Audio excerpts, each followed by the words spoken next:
Hi everyone. So today I'm going to talk about depression a little bit and some of the ways that you can overcome it. One form of alternative and complementary therapy without the use of any meds is considered to be mindfulness. More and more research on the traditional medicine front is being conducted on how mindfulness actually can help can help you in stopping the downward spiral. Mindfulness is pretty much being aware of your moments.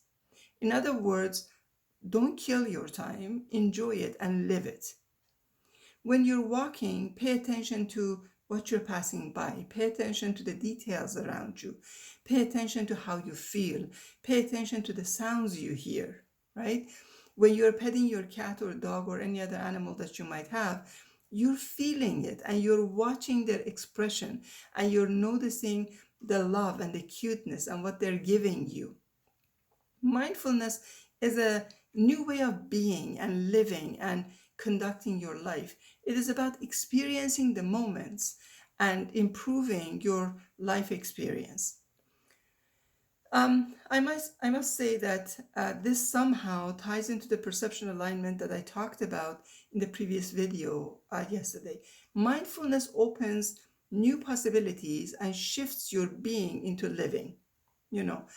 And the purpose of this is to be childlike and to be curious. It is to show interest in what you think that you already know and you have already seen. It's erasing your ego's thinking pattern of a tree is a tree is a tree to let you see what you have missed noticing in each one of these trees. There's a Zen saying, when you drink, just drink, and when you walk, just walk.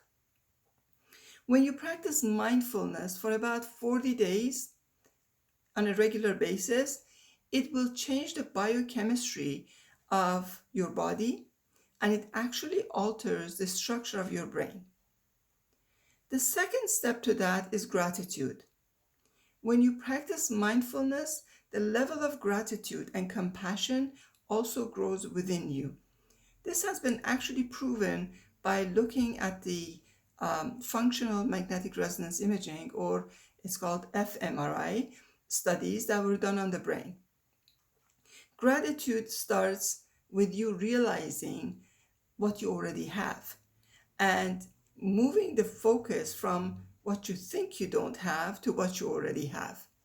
It really ties into what I told you about perception yesterday. Again, moving from depression to absolute elation is not a quick move.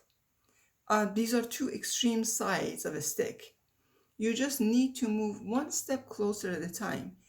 If you suffer from depression, you might find being great. You might not find actually being grateful so easy. But when you start with the first step of mindfulness, because your brain chemistry changes, gratefulness becomes easier then. Here's something to think about. If you're right now listening to this or watching this, you're still breathing, you still have a device and a service to listen to this, you still have your hearing and perhaps your sight, right? And you know, and starting with that short list, whatever it might be, whatever short list you might have, start building your list. The next day, do the same, but again, don't give up for 40 days straight. Be mindful and write a list every single day. Even if your list is just one item, let it be. We don't want the desire to be happy now to cause depression, right?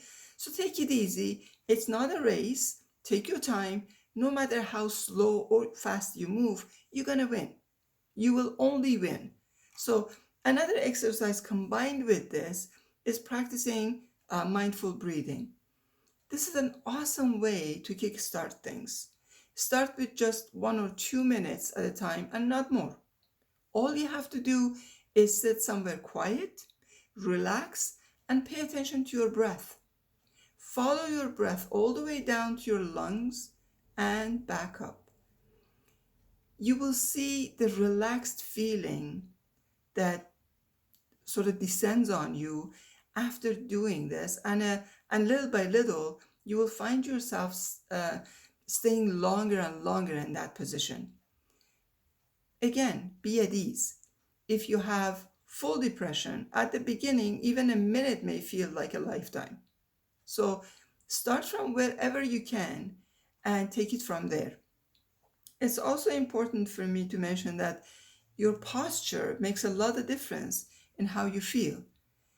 Depression most times attacks the slouched postures, right? When you feel it coming, sit upright, not stiff, but upright, you know. And even better, you can even stand up and jump up and down a little bit. Even though it sounds childish, it does work because your brain will get a different message from the body when you're jumping up and down, and it will change the production of the chemicals that bring about depression. This was only a little tidbit, and there's much more to be said when it comes to depression and anxiety. But what I have suggested here, even though very simple, will make a tremendous change in the feeling. This also, by the way, works for people who have ADD or ADHD. Okay, so consider that. Now, for the closing hour of our session today or our segment today, my routine, we go with the Ho'oponopono. I'm sorry. Please forgive me. I thank you. And I love you. I love you all. Be safe. I see you well. Be the light.